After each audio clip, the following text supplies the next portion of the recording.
Hi friends, this is Yegor. You have probably heard the debate. Is it better to cook salmon steaks from fresh or frozen? Some say frozen salmon cooks up more tender and flavorful. And today we are putting this theory to test with two identical salmon steaks, one fresh and one frozen. Here we are.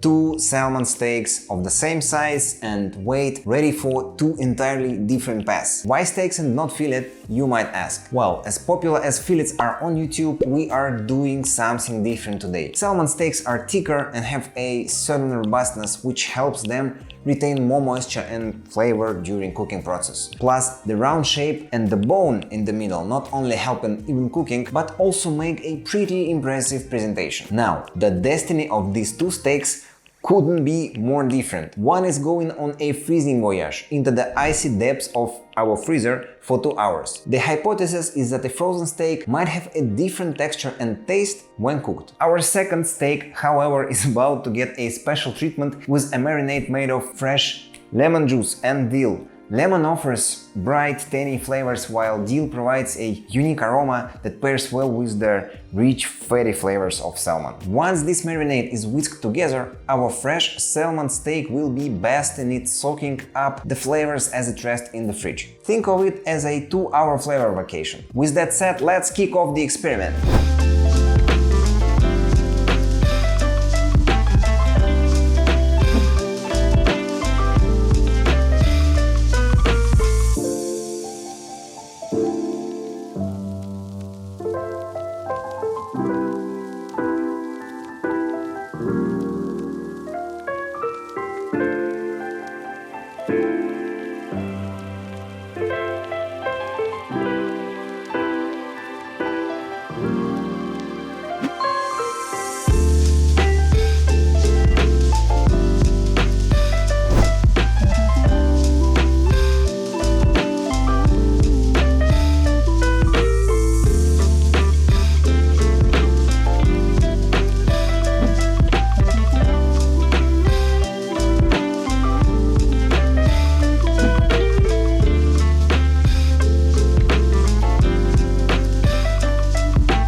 Alright, it's finally time to taste our first non-frozen marinated salmon steak. Fresh off the pan, it has had a few moments to rest after cooking. Resting is a crucial part of cooking steak as it allows the juices to evenly distribute, ensuring a flavorful, moist bite. First, let's evaluate the crust. It looks beautifully seared with a promising golden brown hue. But does it have that desirable crunch?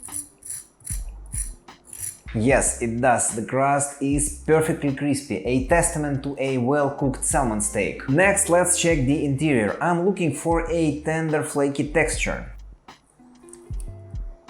And yes, it delivers. It cooked to perfection. Look at these flakes. Now for the taste test. To enhance the flavor, let's dress the steak with our creamy garlic dill sauce. I'm ready to take a bite. It's just sublime. The tangy lemon and aromatic dill marinade has worked its magic, complementing the rich fatty salmon flawlessly. The sauce adds another layer of indulgence with its smooth texture and garlicky, slightly tart notes. Honestly, this dish has surpassed expectations. Now it's up to our frozen salmon steak to try and match, if not surpass, this experience. Alright folks, now comes the moment of truth. It's time for our frozen friend to face the heat. Let's retrieve it from the icy depths of our freezer. Yep, that's a solid piece of ice. I'm not sure if it's ready for the pan or hockey. Cooking a frozen steak is a bit more of a slow dance, requiring patience and finesse to ensure it cooks evenly without charring the exterior. But no worries, we will tackle this together, and I'm curious to see if this frosty underdog can give our previously cooked fresh salmon steak a run for its money. So here is how we are going to do this. First, I'm heating our pan over medium to medium high heat. A splash of olive oil goes in, just enough to coat the bottom. Remember, we are looking for a gentle shimmer in the oil, not smoke. If it starts to smoke, it is best to begin again. Shimmering oil is a sign it's at the right temperature for cooking, around 275 F for olive oil. This can be a little tricky to gauge without a thermometer, so I highly recommend investing in a simple infrared one, which you can get for about 25 bucks on Amazon.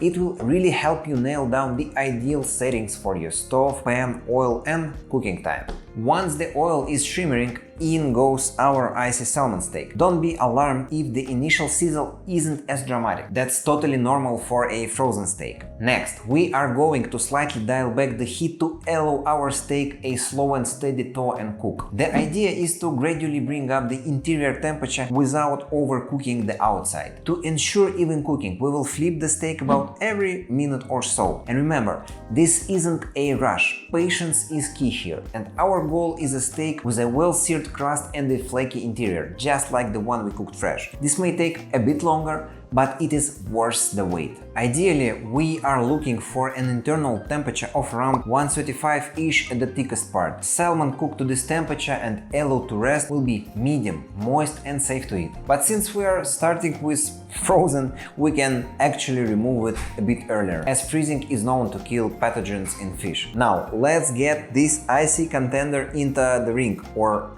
rather the pan, and see how it fares. Stay tuned. Let's take a closer look at our second steak now, fresh from the pan. Initially, I'm focusing on the crust, and let's see how it turned out. Listen to that. A perfect crunch. This crust is definitely top tier, even surpassing our first steak. I hope you can see it and hear. Now, we are not done just yet. Let's break this open and check the internal texture.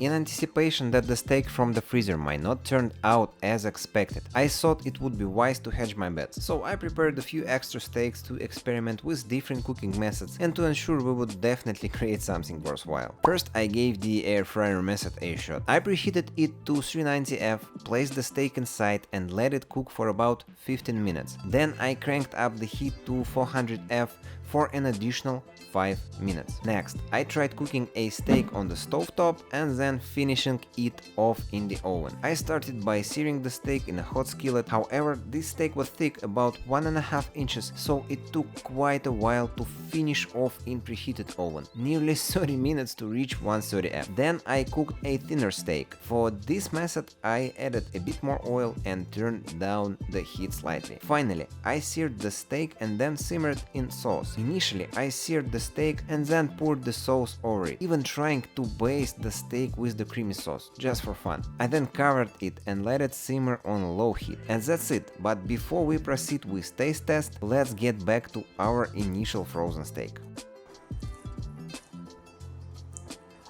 Well, will you look at that? The salmon is still flaky, maybe not the flakiest, but it is definitely there.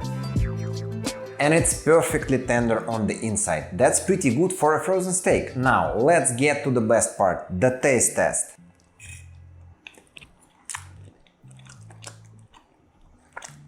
It's not quite there, it's a bit dry because of longer cooking time, but don't worry, we have other cooking methods waiting backstage. The air fryer steak might have been a bit overdone, with the internal temperature reaching around 140 F. The steak developed a crust only around the edges, likely where it defrosted faster. The texture was something between flaky and crumbly, but it was incredibly tasty even without any sauce. The steak cooked on the stovetop and then finished off in the oven, ended up with a good crust on the flat side of the steak. while the uneven side had an inconsistent crust. However, the crust was somewhat soft by the time it finished baking, and the inside, despite reaching 130F, was a bit loose. Nevertheless, it tasted absolutely delightful. The thinner steak had a fantastic crust, and the texture was excellent, but not fully flaky due to the thinness of the steak. Served with dill and lemon juice, it was simply divine, even though I forgot to add salt and pepper. The steak simmered in sauce was a unique case. Evaluating the crust isn't feasible as it was soaked in the sauce, yet the steak turned out incredibly flaky, and the taste was top-notch,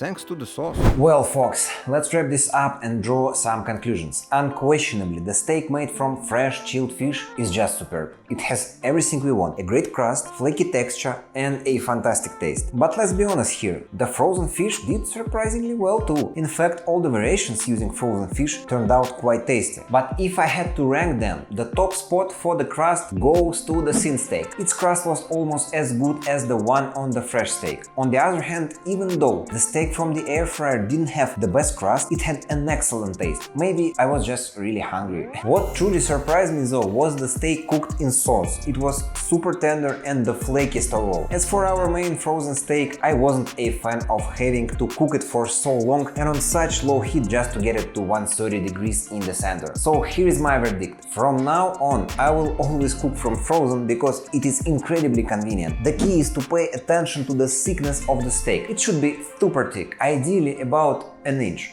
And both surfaces should be flat. And of course, don't forget about the sauce. For me, I'm going to start using the air fryer method more often. It's been a real shocker for me. You just take out the steak, place it in the air fryer, add some oil, seasoned with salt and pepper, and in about 20 minutes you have an amazing steak to enjoy. Peace.